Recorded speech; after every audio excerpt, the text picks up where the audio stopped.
how does a leader engineer, like one of the greatest economic booms in modern history, but simultaneously lay the groundwork to literally split his country in half? Yeah, it's a massive paradox. You're really looking at a masterclass in the law of unintended consequences. Exactly. So let's set the stage for you listening. The year is 1958, Right. and the country is Pakistan. In just 11 years of independence, they have burned through 7 different prime ministers. 7. It's just a complete whiplash. Yeah, the parliamentary system is totally deadlocked. The constitutional framework is paralyzed. And into this absolute vacuum steps General Ayub Khan. Right, and he doesn't just promise to, restore order. He promises a complete top-down rewrite of the nation's entire DNA. It's a huge pivot. And for this deep dive today, we're pulling from a really dense stack of sources. Yeah, we've got academic journals on public policy, deep analyses of the bureaucratic culture. And a really comprehensive historical documentary script. But before we get into the mechanics of all this, a quick note for you listening. Okay, the neutrality piece. Yeah. These sources cover some highly charged political and theological conflicts. Specifically, this really intense ideological battle between modernist and traditionalist factions. Right, and our mission here is strictly to impartially report these viewpoints exactly as they appear in the historical record. Exactly. We are not endorsing any side, we're just mapping out the history. Which is so necessary because the Ayub Khan era from 1958 to 1969 is just defined by these wild contradictions. Yeah. We're looking at how a top-down authoritarian drive for what scholars call forced modernization created this economic golden age. The decade of development. Right. But while doing that, it fatally fractured this society's social and political foundations. So let's get into the timeline, because the takeover is incredibly compressed. It's October 7, 1958. President Iskandar Mirza abrogates the Constitution. Just sweeps it away. Yeah. And barely 20 days later, on October 27, Ayub Khan, who is the commander-in-chief of the army, removes Mirza and just takes total control. Right, and he isn't acting as a caretaker. Yeah. Not at all. No. And the sources really emphasize his background to explain why. He was educated at Aligarh Muslim University and then the Royal Military Academy Sandhurst in Britain. Right, he lived this highly anglicized lifestyle. I mean, grouse shooting, golf, evening whiskeys. He's very British. Very. And that background really shaped how he viewed governance. He saw himself as a modernist Muslim. Like in the vein of Sir Syed Ahmad Khan. Right, exactly. The 19th century rationalist tradition, Ayub famously said that religion should be a vehicle of progress. And he really pushed back against the traditionalists. Yeah, he argued against what he called obscurantist interpretations of Islam. He thought they kept people trapped in fatalism instead of, pushing them toward science and the economy. Well, and he didn't just write about this. He embedded it directly into the legal architecture of the country. Oh, immediately. When he rolls out his 1962 Constitution, he actually strips the word Islamic entirely out of the Islamic Republic of Pakistan. He just renamed it the Republic of Pakistan. Yeah. And the deeper mechanical change, which is wild, is what he did to the Objectives Resolution. Right, the foundational document. Exactly. It explicitly tied the legal framework to Islamic principles. In the original text, said that authority is exercised by the people within the limits prescribed by him, meaning Allah. And Ayub just removes that specific phrase. He just deletes it. Yeah, and the legal implications of that are massive, because if the state's authority is constrained within the limits prescribed by him, the traditionalist clerics argue they have the jurisdiction to interpret what those divine limits are. Right. So by removing that clause, Ayub was shifting the ultimate locus of sovereignty. He was saying the state, his administration, is the final arbiter of law. He's structurally trying to eliminate theological debate to favor, technocratic efficiency. Exactly. It really reminds me of a newly appointed hyper-aggressive CEO. Oh, how so? Well, it's like he's forcefully pushing a massive rewrite of a legacy company's entire corporate culture overnight, completely ignoring if the actual employees are on board. That is a great analogy. He bypassed the traditional authority entirely. But, if you bypass the politicians and you alienate their religious leaders, you still need people to actually run the country. Right. You need tax collectors, engineers, diplomats. So who does he turn to? He turns to the CSP, the civil services of Pakistan. Right, the elite bureaucrats. Exactly. That were the direct institutional descendants of the old colonial Indian civil service. Highly educated and steeped in this culture of centralized paternalistic control. Oh, you've loved that, right? He valued their technical competence over everything, and the fact that they were insulated from public pressure, so he hands them almost every critical administrative and policy-making role. The sources mention this thing called the economic pool. Yeah, that really shows how deep the monopoly went. It's crazy. Generalist CST officers monopolize specialized economic roles. So an administrator running a rural district one year could suddenly be in charge of macroeconomic trade tariffs the next. Completely sidelining actual economists. Right. But, pure bureaucratic rule doesn't have great PR. No, it lacks international and domestic legitimacy. You can't just be a naked dictatorship. So he rolls out his political experiment in 1959, the Basic Democracy Scheme. Yes.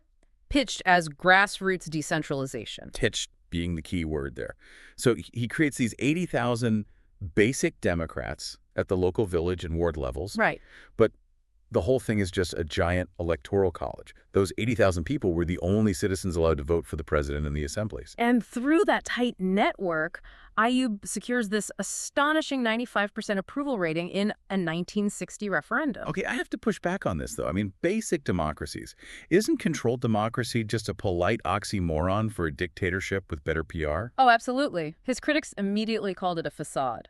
But I'm stuck on that 95% figure. Even in a rigged system, you don't get 95% in a vacuum. Yeah. What was the actual lever tying those 80,000 local guys to Ayub? Yeah. Was it just fear?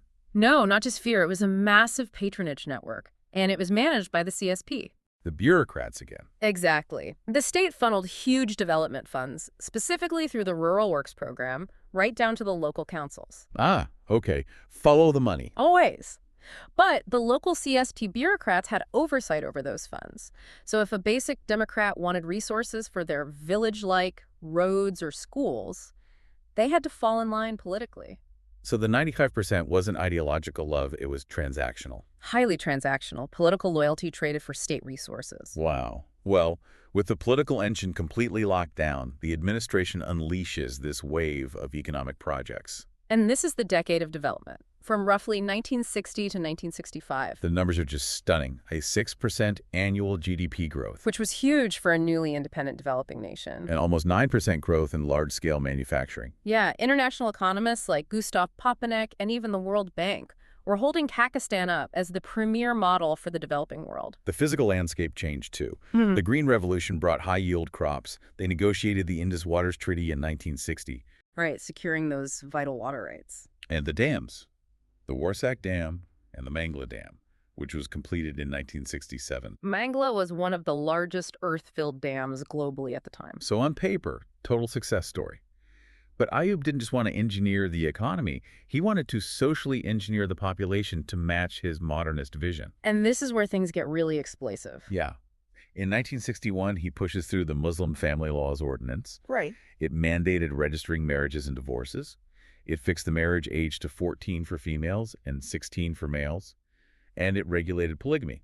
He also launched an incredibly ambitious family planning program. Throwing massive money at it, like 284 million rupees in 1965 alone. Yeah. And to back this all up theologically, he establishes the Advisory Council Islamic Ideology. And the Islamic Research Institute. Led by Dr. Fazlur Rahman, to institutionally interpret Islam through a modern rationalist lens. Okay, help me break this down, because to a modern listener, setting a minimum marriage age and registering a divorce just sounds like standard state bureaucracy. Right, standard state building. So why did these specific social reforms trigger the traditionalists so deeply? Because it was a direct attack on their jurisdictional authority. The turf war. Exactly.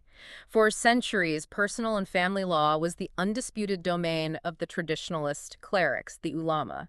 Right. So when the state says, hey, if a man wants a second wife, he has to get approval from a state-appointed arbitration council that forcibly displaces the local cleric. The state is utilizing secular bureaucratic power to dictate religious practice. Yes. The traditionalists felt completely co-opted and marginalized by an elite that drank whiskey and played golf, Yeah, essentially nationalizing their religious authority. Exactly. So internationally, the dams are going up, the GDP is climbing, but under the hood, the sources show a really dangerous structural rot taking hold. Right. The wealth gap. The whole system was built to accumulate wealth, but not to distribute it. Because the strategy relied on functional inequality. Wait, intentional inequality? Yeah. The government intentionally channeled resources like import licenses and state credit to a very small group of entrepreneurs. Why? The theory was that these elites would rapidly reinvest their immense profits, which would drive faster industrialization. Wow. Well, the reality of that theory got exposed in 1968. The Mahbub Haq Report. Yes. A prominent economist drops this bombshell revelation. Just 22 families controlled 66% of Pakistan's entire industrial assets 22 families. and 87% of its banking and insurance resources. That statistic instantly became the defining critique of Ayub's era. The decade of development was basically a decade of enrichment for a tiny elite. But the inequality wasn't just class-based. It was geographically violent. The marginalization of East Pakistan, modern-day Bangladesh. The demographics alone are shocking. Bengalis in East Pakistan made up roughly 54% of the total population. The majority. Yes, the majority. But by 1967, they held only 34% of the powerful CSP positions. Right.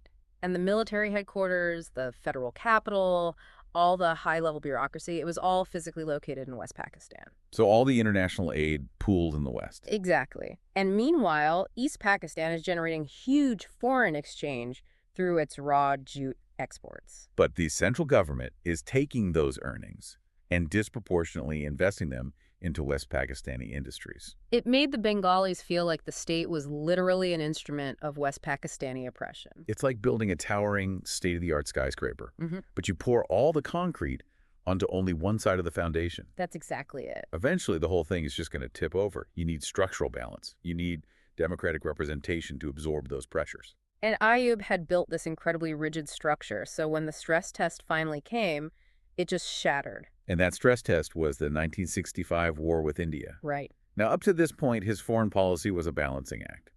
He had ties with the West through Ciedo and Cento. Getting all that U.S. aid. But he also signed a boundary agreement with China in 1963.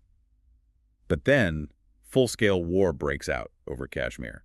The 1965 war. Massive armored battles. Yeah, the Battle of Chawinda is legendary, but it essentially ends in a stalemate. Which leads to the Tashkent Agreement in 1966, mediated by the Soviets. And the Pakistani public hated it. Hated it because the state media had been pushing this narrative of total military superiority, imminent victory. And then they signed a treaty that's basically just a return to the pre-war status quo. Right. The public felt completely betrayed. Ayub's aura of infallibility was just gone. Even his own foreign minister, Zulfikar Ali Bhutto, resigns in protest. And Bhutto rapidly becomes this massive populist opposition leader. This vulnerability gets fully exposed during the 1965 presidential election. Oh, the Fatima Jinnah campaign. Yes, Ayub faces a legitimate political threat from Fatima Jinnah. She is the sister of the nation's founder, Muhammad Ali Jinnah. She was immensely respected. And she unifies all these opposition factions.